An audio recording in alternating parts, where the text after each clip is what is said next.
Hello everyone, and now welcome to game 2 in the series, EmalFan versus Focus here on Secret Valley, as we see Focus spawning as the yellow orc on the bottom left hand side of the map.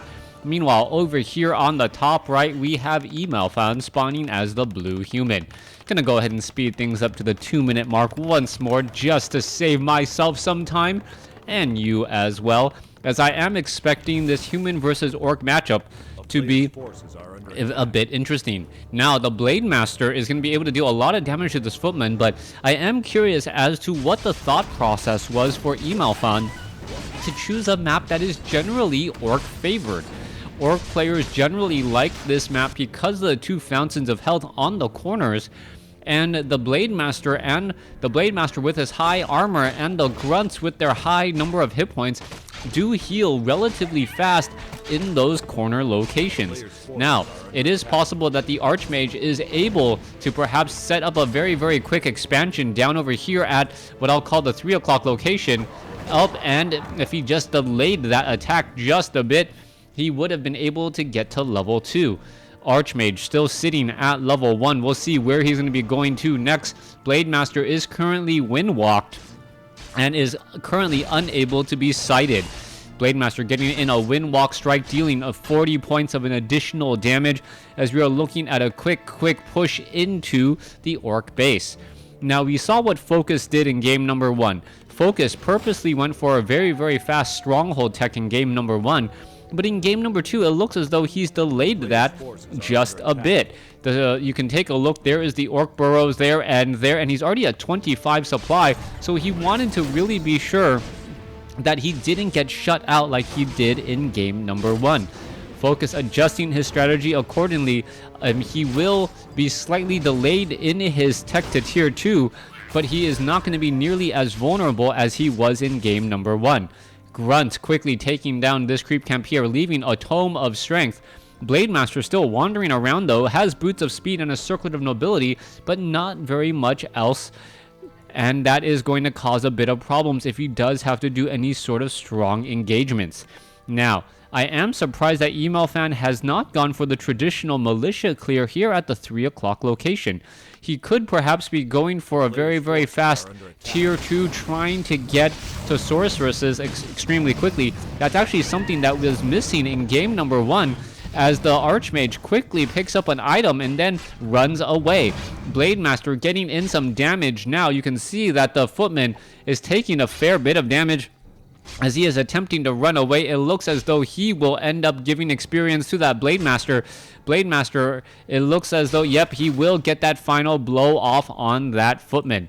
Archmage, however, at 330 mana, may be able to drop 3 water elementals here as he tries to put pressure onto these orc burrows.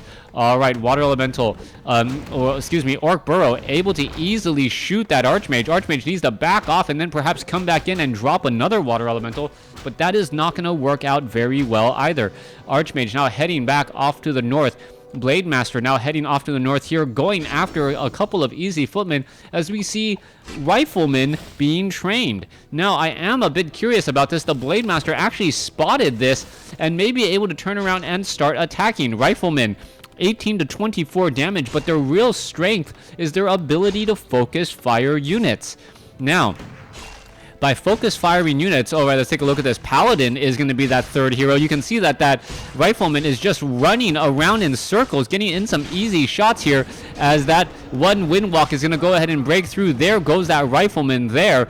Long-range rifles have been upgraded, 600 range now, and that 600 range is significant, the same as an Archmage, as the Archmage hopes to get perhaps to level 3.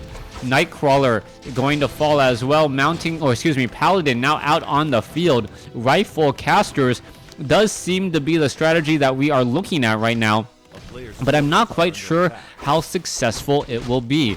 Shadowhunter now clearing out the expansion location. Meanwhile, Blade Master using his high health in order to clear out this no warding creep camp without really taking any significant damage. He does pick up a Gloves of Haste now and will be able to retreat. Archmage with absolutely no ivory towers whatsoever. It does not look like he will be going for a towering attempt as he did in game number 1. Rifleman with a lot of focus fire, able to deal a lot of damage, and now we really need to see that Sorceress production and caster production kick into high gear. The sorceresses are very, very strong in the matchup as it slows down that Blade Master and significantly reduces the amount of damage that Blade Master can do. Anytime the Blade Master is hitting less or far less, even if it's just because of time, that is something you do want to keep track of. Blade Master still taking a little bit of damage there. Ogre Magi now taking some damage as well. Let's take a look. Blade Master is still currently revealed, getting in some more damage there. Are we going to get it? Who picked up the item? It looks as though the Blade Master picked up the item, but the Archmage got the experience as the Paladin is now almost level 2 as well. Archmage almost level 3, Paladin almost level 2. However, Shadowhunter already at 2, and the Blade Master is sitting at 2. So 2-2 against 2-1, and that steal of the item is potentially huge, as that Paladin is going to need a lot of mana in this upcoming fight. Alright, Water Elemental is not being dropped. There is the Dust of Appearance, but the Blade Master shows up just after he uses it. Good timing there, as we're now looking at a bit of a fight here. Alright, Troll Trapper, Blade Master is revealed. Water Elemental gone in just a second. Devotion Aura now being used. This gives an additional 1.5 armor to all units. That does end up meaning effectively 10% more hit points across all of the units there, as the Paladin now looking to back off. 10% more hit points. Militia now being called back home. Berserker Strength now being researched as well, in addition to training up a Kodo Beast, as we're looking into an engagement here. The Blade Master still sitting at 2, the Archmage now sitting at 3, so it looks like EmalFan has the advantage right here, as long as he does not get creep jacked here. Oh, as I say that, the Blade Master gonna come up the ramp and check. No, he is not gonna come up the ramp and check. It looks as though the Archmage is gonna dodge a bit of a bullet in this fight here. Are we going to perhaps see a Holy Light? Oh, in comes the Blade Master. Blade Master is revealed. Is he going to get the experience? That is the big question now. No Dust of Appearance that I can spot. And with that, we now see the engagement. Blade Master now looking to engage here, going after a Priest. Priest gets a Holy Light, forcing the Blade Master into engage just a little bit longer, as he does finally get taken down. This Creepjack actually melting away the human army.